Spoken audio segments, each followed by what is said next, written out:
My guest today is Margaret Lomas of Destiny Financial. Welcome. Thank you. Thanks for joining us on In Her Shoes. Thank you for having me. I'm very excited about today's episode because we are touching on an area that's very close to my heart, and that is women and finances. Now, you're the best-selling author of numerous books on property, on money. You host 2 shows on that subject area. How did you get to be the expert in this area?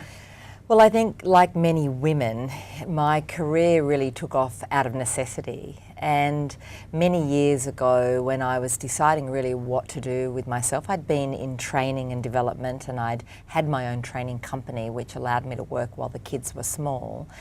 I guess originally I'd started looking at my own finances and trying to work out better ways to plan for the future. So many people don't do that. And when I was in my 30s, people really didn't think about the future.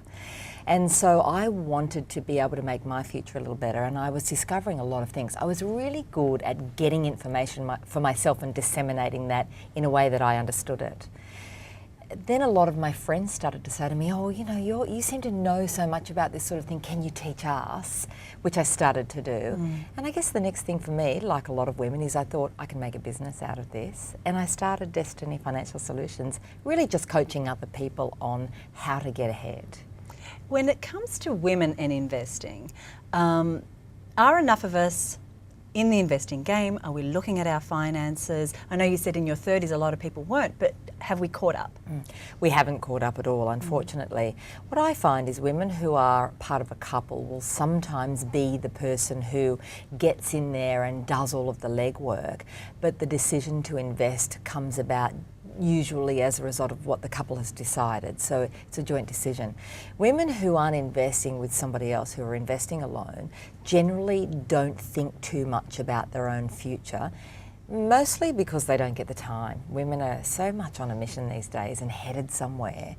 And we focus very much on today and tomorrow and maybe next week, but we rarely do too much planning in general. Now, a lot of our viewers, most of our viewers, are businesswomen. They may be in their own business or they may be working for somebody else. For those who are in their own business, when they have that ability to perhaps not have a cap on the ceiling of their income, but they work in the business, what should they be aware of when it comes to investing and being in their own business? There's a whole lot of things that I find women in particular don't think about. And I guess it's because they're not normally, or they haven't traditionally been in that financial headspace anyway. And even though we've come so far as women, it still tends to be the male who has that role of being the financial person.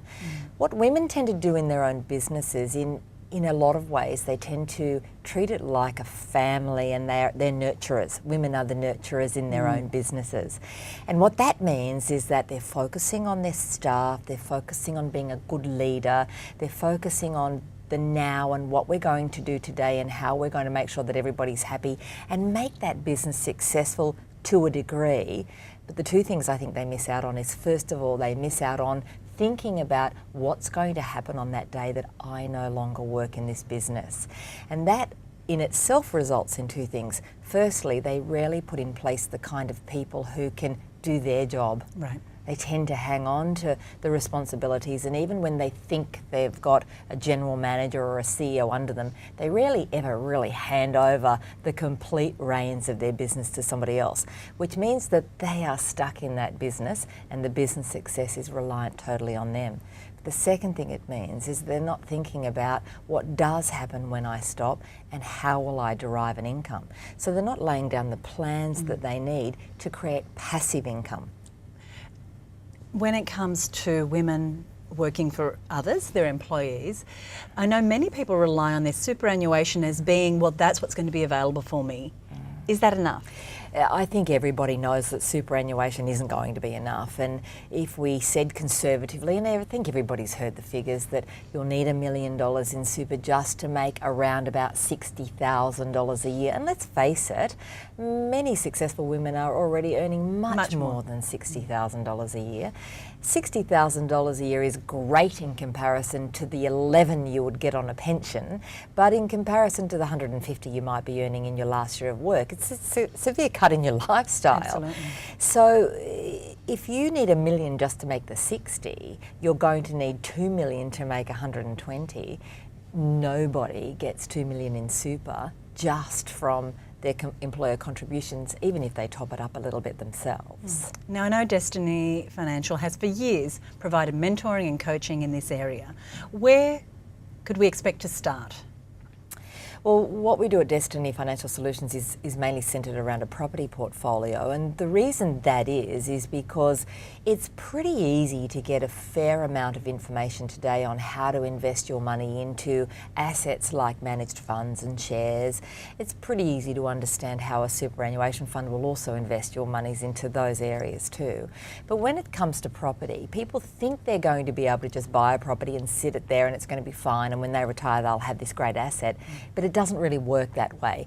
People buy the wrong properties, they go about it the wrong way because their experience with property is about owner-occupied property.